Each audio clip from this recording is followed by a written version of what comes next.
This channel does not promote any violent, harmful, or illegal activities. All content provided by this channel is meant for an educational purpose only.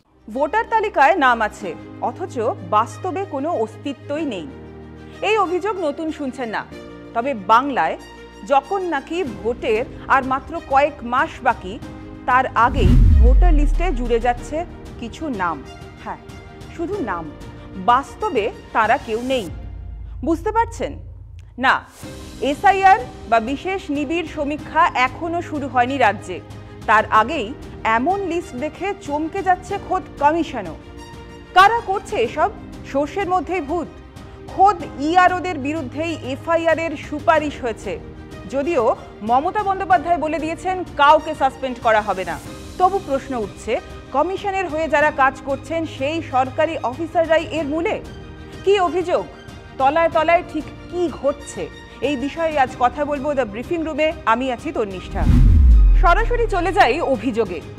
অভিযোগটা প্রথম সামনে এনেছিলেন রাজ্য বিধানসভার বিরোধী দলনেতা শুভেন্দু অধিকারী। দুটো বিধানসভার ফেক ভোটারের তালিকা আমরা পেয়েছি।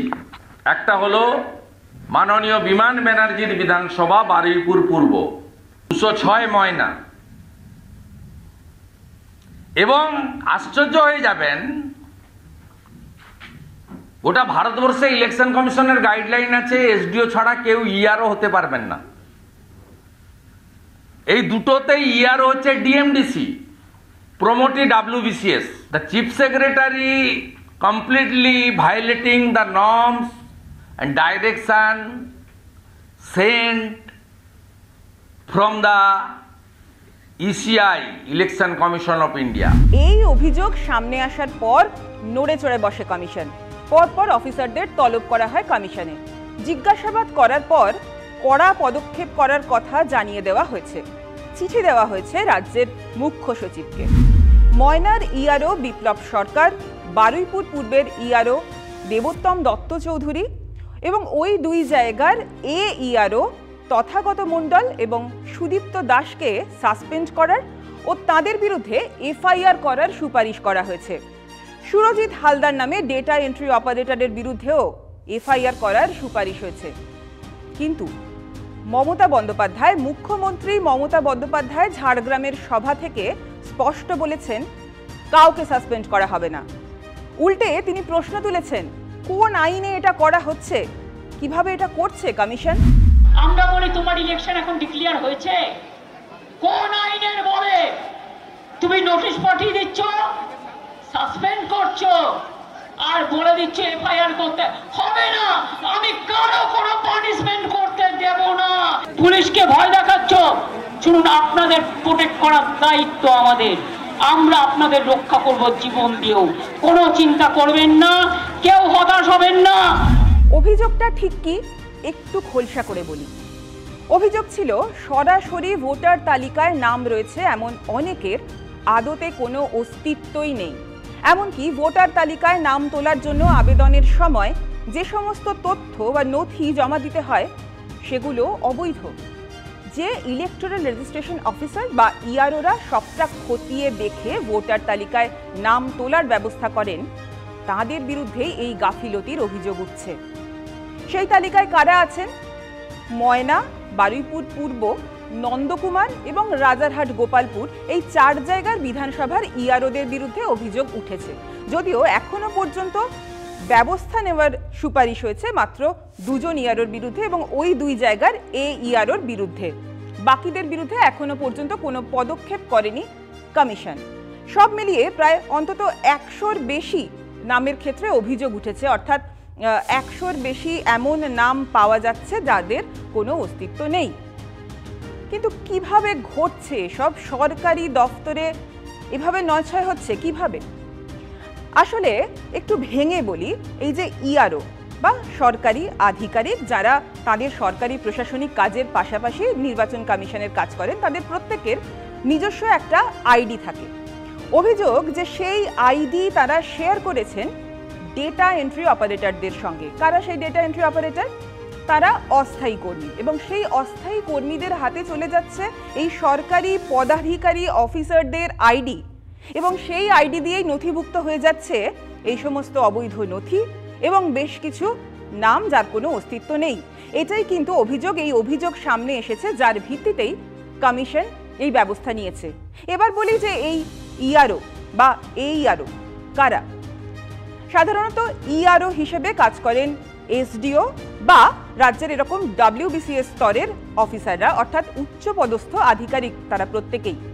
সেই সঙ্গে আছেন এইআরও, যারা তাঁদেরই এই ইআরওদের অ্যাসিস্ট্যান্ট, তারাও কিন্তু সিনিয়র অফিসার। আমরা কমিশন সূত্রে যেটা জানতে পেরেছি যে সিনিয়র অফিসার হলে তবেই এইআরও বা ইআরও হিসেবে কাজ করা যায়। অর্থাৎ যাদের বিরুদ্ধে অভিযোগ উঠছে তারা কিন্তু কোনো ছোটখাটো আধিকারিক নন, তারা প্রত্যেকেই উচ্চ পদস্থ রাজ্য সরকারি কর্মী। এবার কিভাবে হয় এই প্রক্রিয়াটা? না, যারা বিএলও থাকেন বা ব্লক লেভেল অফিসার থাকেন, তারা এই সমস্ত নথি সংগ্রহ করেন বা নাম সংগ্রহণ করেন বা এই আবেদনের যে প্রক্রিয়া, প্রাথমিক প্রক্রিয়াটা মানে নিচু স্তরের যে কাজটা সেটা করেন। এরপরে করার পর এই সমস্ত নথি যায় এই ইআরওদের হাতে এবং চূড়ান্ত অনুমোদন দেওয়া বা ফাইনাল যে সিদ্ধান্ত নেওয়া হবে ভোটার তালিকায় নাম তোলার ক্ষেত্রে, সেই এখতিয়ারটা আছে ইআরওদের। তবে প্রশ্ন থাকছে, কারচুপিটা কি সরাসরি এই অফিসাররাই করেছেন নাকি তাদের হারে কোনোভাবে দোষ চাপানো হচ্ছে? প্রশ্নটা হলো, কারচুপি যদি হয়েও থাকে সেটা বিডিও সাহেব বা এসডিও সাহেব নিজে বসে রোল টেনে তার নিয়ে কম্পিউটার দিয়ে রোলে কারচুপি করেছে কি, নাকি অন্যরা করেছে তাদের দোষারোপ করছে? এই জিনিসটা একটু ভালো করে দেখতে হবে। এত কিছুর পর কমিশন কি বলছে, ঠিক কি বলছে? নির্বাচন কমিশন বলছে যে বিভিন্ন বিধানসভায় ভোটার তালিকায় নাম তোলার জন্য যে আবেদন জমা পড়ে তার জন্য 6 নম্বর ফর্ম ফিল আপ করতে হয়। সেই ফর্মের মাত্র 1% যাচাই করাতেই ধরা পড়েছে এই গলদ। তাহলে বাকিটা যাচাই করলে কি হবে সেটা নিশ্চয়ই আন্দাজ করা যাচ্ছে। ইতিমধ্যেই বিভিন্ন জেলার জেলা শাসকদের মুখ্য নির্বাচনী আধিকারিক চিঠি দিয়েছেন এবং সেখানে বলা হয়েছে যে গত 1 বছরের নথি, অর্থাৎ ভোটার তালিকায় নাম তোলার জন্য যে নথি জমা দেওয়া হয় সেগুলো সব খতিয়ে দেখতে হবে এবং আগামী 14ই অগস্ট পর্যন্ত সময় দেওয়া হয়েছে, তার মধ্যে রিপোর্ট জমা দিতে হবে। সেই সঙ্গে সিইও দপ্তর থেকে একেবারে উল্লেখ করে দেওয়া হয়েছে যে কোনো অস্থায়ী কর্মীকে এই পুরো প্রক্রিয়ায় যুক্ত করা যাবে না। এখন প্রশ্ন হলো যে সত্যি কি সরকারি অফিসারদের মধ্যে গলদ? তা এখনো প্রমাণ সাপেক্ষ। তবে তা নিয়ে রাজ্যে রাজনৈতিক চাপান উত্তর তুঙ্গে। প্রশ্ন তুলেছে বিজেপি। এই সরকারের অফিসারদের একাংশ তারা ভুয়ো ভোটারদের নাম, বাংলাদেশি ভোটারদের নাম, রোহিঙ্গা ভোটারদের নাম তুলতে চাইছে, তৎপর হচ্ছে। সেই নিয়ে নির্বাচন কমিশন এই নির্দেশ দিয়েছে। তবে সব ইআরও খারাপ না, বেশ কিছু ইআরও আছেন, অধিকাংশ ইআরওই আছেন, তারা কিন্তু অত্যন্ত সিনসিয়ারলি এই কাজটা করছেন। শাসক দলের চাপের মুখে দাঁড়িয়েও তারা রেসিডেন্ট সার্টিফিকেট ইস্যু করছেন না, এমন ইআরওর কথাও আমরা জানি। আমরা সেই ইআরওদের বলবো যে এটা পশ্চিমবঙ্গ বাঁচানোর ইস্যু, এটা ভারতের গণতন্ত্রকে বাঁচানোর ব্যবস্থা এবং এই এসআইআর শুদ্ধভাবে হলে, বদরক্ত বেরিয়ে গেলে গণতন্ত্রই সুপ্রতিষ্ঠিত হবে। আরও ইআরও, ডিএম, বিএলও, তারা এই সমস্ত অসভ্যতা তারা করবেই বা কেন?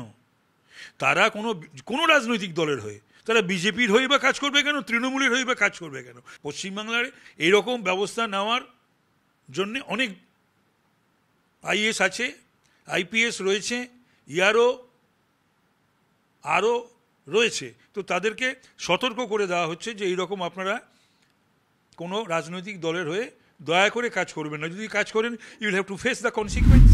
এদিকে তৃণমূলের বক্তব্য হলো যে এই রাজ্য সরকারি অফিসাররা বিজেপির তল্পি বাহক হয়ে কাজ করছে। নির্বাচন কমিশন বিজেপির তল্পি বাহক এবং শাখা সংগঠন হিসেবে কাজ করছে এবং তারা এখানে সরকারি কর্মচারীদের মধ্যে একটা ত্রাস তৈরির চেষ্টা করছে। যেভাবে শুভেন্দু অধিকারী হুকুম দিচ্ছেন সেইভাবে নির্বাচন কমিশন চলছে, এর ফল ভবিষ্যতে ভালো হবে না। রাজনৈতিক দলের নেতারা তো বিভিন্ন ইস্যুতেই অনেকে অনেক কিছু বলে থাকেন, তবে কমিশন যখন নড়ে চড়ে বসেছে তখন কিছু তো একটা ঘটছেই। এখন প্রশ্ন হলো, মমতা বন্দ্যোপাধ্যায় তো বলে দিয়েছেন যে সরকারি অফিসারদের বিরুদ্ধে কোনো ব্যবস্থা হতে তিনি দেবেন না। সেক্ষেত্রে কমিশন কি পদক্ষেপ করবে? কমিশন তাদের ক্ষমতা প্রয়োগ করবে? এই বিষয়ে কিন্তু জল্পনা থেকেই যাচ্ছে। সূত্রে জানা যাচ্ছে যে উত্তর যদি না পাওয়া যায়, অর্থাৎ রাজ্যকে কমিশন যে চিঠি দিয়েছে তার উত্তর যদি না পাওয়া যায়, সেক্ষেত্রে মুখ্য সচিবের বিরুদ্ধে ব্যবস্থাও নেওয়া হতে পারে। এই বিষয়ে কমিশন কি করে সেটা সময়ই বলবে। এই সংক্রান্ত সব খবরের আপডেটে নজর রাখতে দেখতে থাকুন TV9 বাংলা ডিজিটাল।